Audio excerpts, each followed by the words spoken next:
Have you guys ever been in love? Your enemy can't kill if they Created something absolutely beautiful with your own two hands? only one enemy is I would like to introduce you to that love I found. This is Capri's Horn. With this build I'm about to show you, you get constant devour procs, constant overshields, an offensive barricade that one-shots, and radiant on top of all of that. Let's get right into it. So first, of course, the exotic Capri's Horn. Its exotic perk is Solar Rampart. So solar final blows recharge your barricade. This works on every single subclass. It doesn't matter, doesn't need to be solar. Then on top of that, your barricade will also unleash a solar blast that scorches targets when summoned. Players standing in it too long just die outright. But then you start adding some real spice. Void Titan. Let's first start off with offensive bulwark. It reads so that anytime you have an overshield, you have a boosted recharge rate on your grenade and a boost in melee range and damage. We'll talk about that part in a little bit later. What's not talked about enough is that offensive bulwark counts as a powered melee when you have an overshield. This can proc Echo Explosion, Controlled Demolition, heavy-handed, hands-on. It has really good side benefits that are not talked about enough.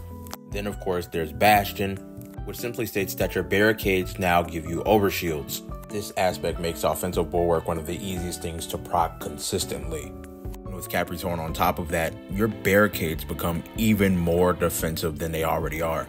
As now a wave will come out of the front of it, the barricade itself protects you from any incoming fire, and you get a 30 HP overshield. Of course, we go Shield Bash for the melee, mostly for movement. I would try to avoid hitting people with your Shield Bash because there's a perk combination that I want to talk about later that kind of gets hurt by losing your melee. Of course, Towering Barricade for the barricade. Don't use anything else, please. And for your grenade, I personally say go Scatters. Even with absolutely nothing helping them, Scatters are always just going to sit there and be strong. But if you have your own personal grape Kool-Aid packet, I'm not going to tell you no. Now, for the fragments, we start off with Echo of Leeching. This states that melee final blows will start health regen for you and nearby allies. And this is where the combo work starts going in. Here's a clip of all of this going down at once. So I put down the barricade. I'll get the overshield from Bastion, and then that overshield will proc offensive bulwark. As this guy comes to approach, he takes 100 damage. Remember, since I have offensive bulwark procced, if I wanted to right here, I could just drop a melee and he dies. Because not only do I have Synthos range now, I also have 120 damage melees. I, of course, am a coward, but he ends up breaking my overshield. But guess what? Capri's Horn is still active and it kills. But yeah, Echo of Leeching is a staple for this build. The 10 Resilience is just a cherry on top. Then there's Echo of Starvation. This is another big part of the build. This makes it so picking up a Void Breach or Orb of Power grants Devour, which for those of you that don't know, Devour gives you 100 health per final blow and some grenade energy on top of that. All that for the cost of 10 recovery is still pretty strong to me, but Bungie don't nerf it. Next up is Echo of Dilation. This slot is completely personal, it's for my liking. If you want to use Echo of Expulsion and just get the 10 intellect, I will not be mad at all. I'm just a bigger fan of moving around a little bit faster. I don't like having 2 mobility. Then lastly, we have Echo of Persistence. This extends the timer for both your Overshield and Devour. This turns the 5-second timer you get from Devour into a 9-second timer. It turns your 10-second Void Overshield timer into a 15-second timer. In short, more time to do things and you can be a little bit more patient to make your plays. Man, what an info dump. Anyways, here's the mods. We'll just start from top to bottom.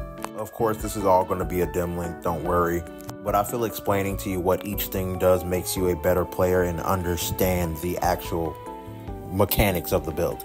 So starting with the helmet, we have Solar Siphon. This of course makes it so any rapid solar final blows create an orb of power. Then picking up that orb starts the entire Devour loop. Then after that, of course, we go down to the arms, where I like to run 2 bolstering detonation mods. These grant class ability as you get damage with your grenades. And since you'll be generating so much grenade energy with Devour, you will have a lot of grenades to chuck at the enemy, which means more barricades. I liked to run 2, but now that I'm seeing the actual percentages I get off of 2 mods, I might switch this out and instead pick up a heavy-handed mod like I was talking about earlier. This would give me another way to create an orb of power, which means even more devour. Yes, this is a mid-recording epiphany I just had. For your chest plate, of course, unflinching mods. One of them, of course, will have to be solar, as you're running a solar weapon. Then based on the second weapon, you run an unflinching for that too. Grenade launcher, no. Sniper, ooh. Now we get to the boots where there is a lot of stuff going on. First up, let's start with recuperation. Simply put, the mod gives you 70 flat health every time you pick up an orb. This combos perfectly with the freshly nerfed Devour, which for those that don't know, Echo Starvation got nerfed, which changed a 200 health heal into a 100 health heal. Recuperation stops some of the bleeding by making it a 170 health heal. But for example, in this clip right here, I'm super mega ultra red, no health. Right here, I see this orb pop into the air, and I'm just going to slide into it and get a pretty much full health heal. It's like old Devour. Now, kills after the orb will be 100, but just don't die. Then we have Orbs of Restoration. This gives a flat 10% to your least charged ability. And I choose Orbs of Restoration over the other ability regen mods for a specific reason. And of course, that's Devour. If we've picked up an orb, it's most likely due to Reaper, which is a spoiler for the class item. Your class item will have Reaper, which makes it so you have 10 seconds to get a kill after putting down your barricade. And if you do so, you generate an orb. Now, if your grenade is fully charged, congratulations, you get a flat 10% on your barricade. If you did use a grenade, 9 times out of 10, your least charged ability is still your barricade. Then, when you have Devour from that orb, Solar Weapon Final Blows will supplement your barricade, and Final Blows with Devour will supplement your grenade.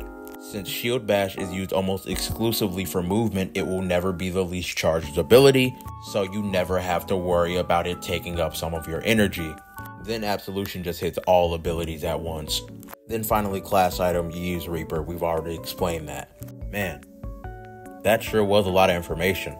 I'll stop here real quick just to say thank you to you guys. Right now, all the videos I make are from a phone, so I apologize for the shaky audio.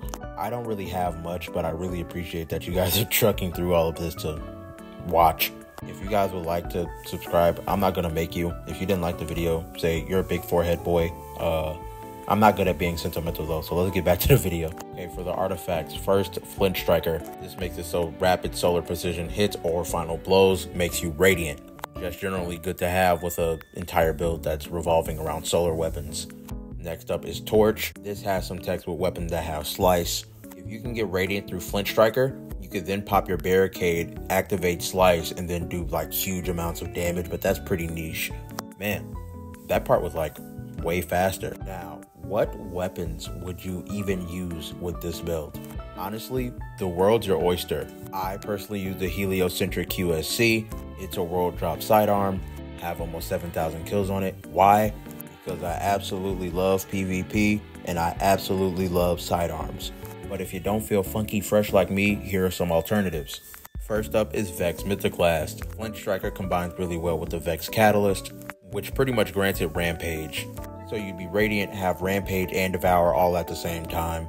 Then of course there's Teraba, which with Ravenous Beast, you just do a bunch of damage after getting in a bunch of gunfights. Here's a really niche case, but if you're playing Checkmate, Devil's Ruin is really good, especially with the delayed ability regen. Having the ability to get more overshield barricades than everyone else is huge. Then finally, Tommy's Matchbook. The overheated mag will make you do more damage, but then the kills you'd be getting from Devour would help you like circumvent that. So it's a pretty lethal combo. And yeah, after that, that's it. I hope you guys enjoyed. Like, subscribe, comment how you feel about this build. No, it's not some super meta 3v3 build. God damn it, fire alarm. But yeah, no, it's not some meta 3v3 build, but end game horn montage.